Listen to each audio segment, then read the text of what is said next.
Hi, I'm Tom from JFJ Wood Flooring. If you're watching this, there's a good chance you've already started looking at wood flooring and fairly quickly realised just how overwhelming it can be. A quick online search throws up hundreds of options, lots of technical terms and huge differences in prices. I've worked in our family business for coming up to 15 years and I've spoken to thousands of people at that exact point, unsure where to start and worried about getting it wrong. The issue usually isn't that there are too many floors out there, it's that without a bit of structure, it's hard to know what actually matters. So the aim for this video isn't to tell you what floor to buy, it's to give you a simple framework that helps you start narrowing things down and making confident decisions that are right for your home, your lifestyle and your budget. So the first place I'd always suggest starting, and it's probably the most obvious one, is the look that you're drawn to. What visually appeals to you? From there, it's about learning the right flooring terminology to describe that look, so you know which products on the market actually fit within what you like. In other words, knowing exactly what you're looking at helps you to know what you should be looking for. That's the difference between saying, I like the floor in that picture, but I don't really know what it is, and being able to say, for example, I like the floor in that picture because it's a natural coloured oak floor in long and wide boards in a prime grey with few knots. This will not only structure and clarify what you're looking for in your own mind, but it'll also help you narrow down your options during your decision-making process. So to quickly run through the main visual considerations when choosing a wooden floor. Starting with colour, wood floor colours are not like paint where you can specify an exact shade or RAL number. So at the start, it's not about choosing a precise colour, it's about defining the general direction you're heading in. For example, are you drawn to a paler floor, a natural tone, or a medium brown, or something much darker?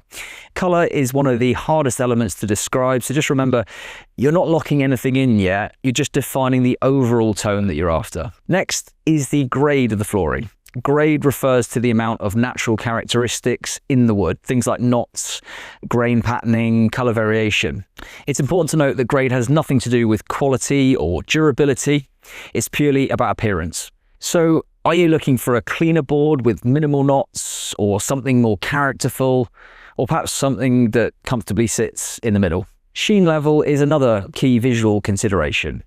Do you prefer a matte, natural-looking finish, or something with a bit more sheen and luster? Then there is board layout. Are you looking for a traditional straight plank format, or do you prefer a parquet style, such as herringbone or chevron? And finally, board size, particularly relevant if you're choosing a straight plank floor. Do you prefer wide boards or narrow ones? Long, free-flowing planks or shorter boards that create a slightly busier look? There's no right nor wrong here, it's simply about what you feel works best for the space you're working with. Once you've got a rough handle on these visual preferences, everything else becomes much easier because you're no longer reacting to endless options, you're filtering them. And it's important to note that you don't have to have all these points fully dialed in. Simply understanding what these features are and recognizing which ones matters most to you is a fantastic place to start. It's also important to know what your wood flooring is to be installed over, often referred to as the subfloor, and any site-specific constraints. This part isn't always the most exciting, but it's incredibly important. In many cases, your subfloor or site-specific requirements will naturally rule certain options in or out before you even get into detailed product comparisons. And one of the biggest practical considerations here is overall flooring thickness. In some homes, you may have restrictions that determine a maximum thickness you can work with. For example, where your flooring is meeting doors and thresholds, or retrofit projects where flooring build-up is limited. In other words, there are some circumstances whereby going for a thicker board can cause complications on site. In other situations, you may actually need a minimum board thickness. For example, if the flooring needs to be fixed over battens or joists. This is why it's worth identifying any thickness limitations or requirements early on, as it can instantly narrow down your options and prevent you from falling in love with a floor that simply isn't suitable for your project. If you're unsure what subfloor you have or whether thickness could be an issue, this is a really good point to pause and ask the question to your builder or installer.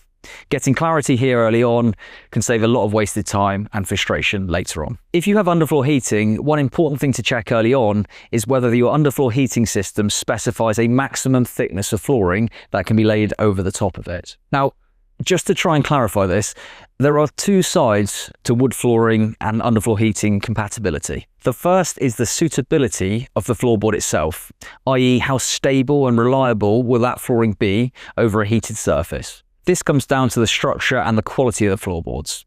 The second is how efficient and effective your underfloor heating system will be. This comes down to underfloor heating setup, insulation and heat output. Both are equally as important. Now, all of the engineered wood floors we offer are suitable to be used with underfloor heating from a construction and stability point of view.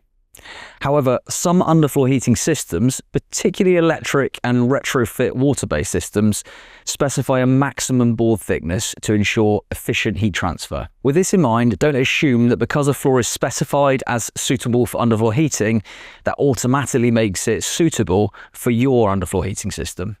To summarise, check with your underfloor heating supplier whether or not there is a specified maximum thickness of floor that can be used over their system.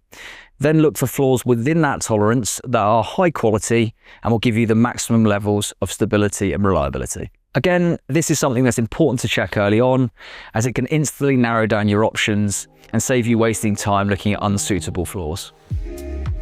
It's worth mentioning at this stage that we've created a simple online flooring decision tool that runs through the topics we've covered so far in this video. It's a guided, expert-led tool that asks a series of straightforward questions around both the visual and practical aspects of your project. It's not designed to give you a single perfect answer or replace speaking to an expert. Instead, it helps bring structure to your thinking and finishes with an instantly generated, professionally written, personalized summary. It's completely free, and you'll find a link to the tool in the YouTube description below this video if you'd like to try it. By following the guidance we've discussed so far in this video, and hopefully having used our free online tool, you've hopefully moved past that initial feeling of, I don't even know where to start. You have started. You've got a clear idea of the look you're drawn to, you understand any of the practical constraints of your project, and you're in a much stronger position than simply scrolling through hundreds of options online. This is where things start to move from general research into more meaningful decision making. And at this point, diving a little deeper into specific topics can be valuable. We've created a series of videos that focus on individual aspects of wood flooring in much more detail. Things like finishes, wear layers, structure, and grading. You don't need to watch everything, but dipping into the topics that feel most relevant to your project can be really helpful. Better yet, speak to an expert.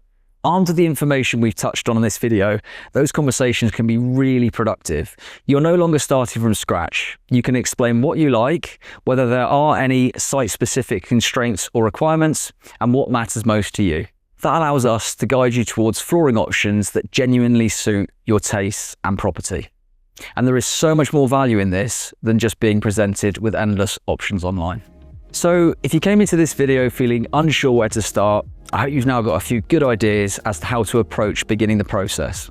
Ultimately, there isn't a single right answer when it comes to flooring. It's about understanding the options, narrowing things down logically, and finding what works best for you. If you'd like to explore things further, feel free to watch some of our more in-depth videos, try the flooring decision tool that I mentioned, or simply get in touch for a chat. We're a family-run business, we've been doing this for a long time, and we're happy to offer honest advice and help you make a flooring choice that's right for you and your project. Thanks for watching.